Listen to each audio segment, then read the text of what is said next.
कर्ण की मृत्यु के बाद कृपाचार्य ने दुर्योधन से कहा, राजन, राज्य के लोभ से लड़ा जा रहा यह युद्ध अब बंद किया जाना चाहिए। जिन वीरों ने आपकी सहायता की वे लड़ते हुए स्वर्ग सिधार गए हैं। अब तुम्हारा कर्तव्य यही है कि पांडवों से संधि कर लो। दुर्योधन और अन्य कौरव वीरों को कृपाचार्य की बातें पसंद नहीं आई और युद्ध जारी रखने का संकल्प दोहराया गया। सबकी सलाह पर दुर्योधन ने मद्रराज शल्य को सेनापति नियुक्त किया। अन्य कौरव वीरों की तरह शल्य भी बड़ा पराक्रमी और शक्तिमान था। आज पांडवों की तरफ से महाराज युधिष्ठिर स्वयं मोर्चा संभाल रहे थे। शल्य पर उन्होंने स्वयं आक्रमण किया और प्रचंड वेग से टूट पड़े। दोनों के बीच भीषण संग्राम होता रहा। फिर युधिष्ठिर ने शल्य पर शक्ति का प्रयोग कर उसका अंत कर दिया। एक अन्य मोर्चे पर भीम के साथ दुर्योधन के बचे भाई लड़ रहे थे। भीम ने एक एक कर सबका वध कर दिया। सभी धृतराष्ट्र पुत्रों को मारने की उसकी प्रतिज्ञा में अब केवल दुर्योधन ही बच रहा था। सहदेव और शकुनी आपस में भिड़े हुए थे। अनर्थ की जड़ शकुनी को सहदेव ने मार गिराया।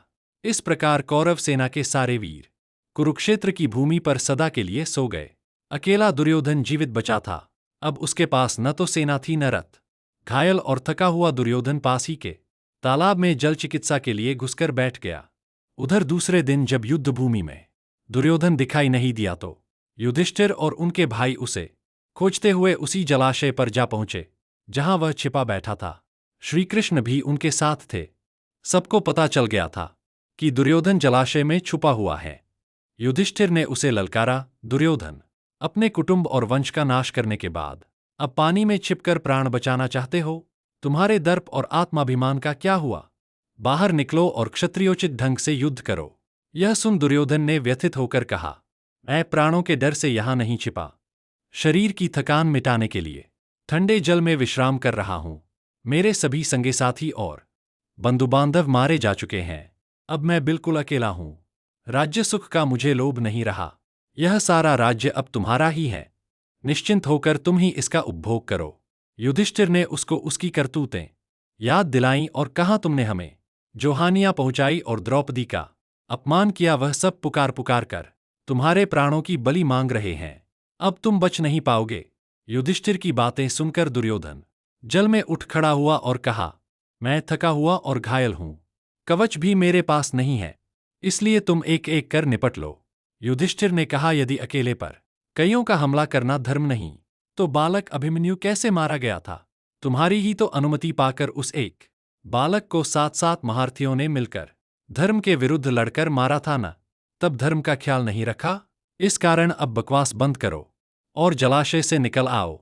अपना कवच पहन लो और हम में से जिस किसी से भी चाहो द्वंद्व युद्ध कर लो। यदि मारे गए तो स्वर्ग पाओगे और जीत गए तो सारे राज्य के तुम ही स्वामी बनोगे।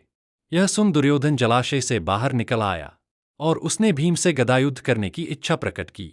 गदायुद्ध में दुर्योधन का कोई सानी नहीं था। उससे धर्मयुद्ध करके जीत पाना किसी के बस की बात नहीं थी।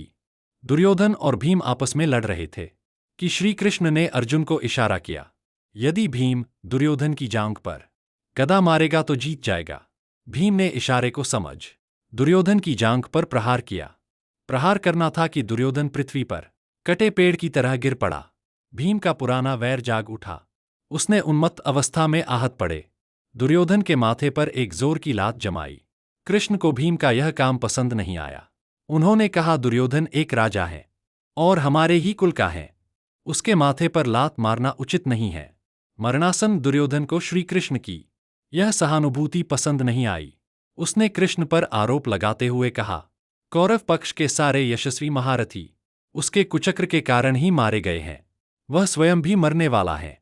कुछ ही देर में चील कौवे भी मेरे माथे पर अपनी लातें रखने ही वाले हैं। फिर भीम ने उस पर प्रहार कर दिया तो क्या? मरणासन में दुर्योधन को छोड़कर सभी पांडव वापस शिविर में चले आए। कहानी अच्छी लगी हो तो लाइक, कमेंट और शेयर करें। ऐसी प्रेरणादायक कहानियों को सुनने के लिए चैनल को सब्सक्राइब करें। अगली कहानी लेकर जल्दी ही मिलते हैं। तब तक के लिए आज्ञा दे। धन्यवाद। जय हिंद, वंदे मातरम।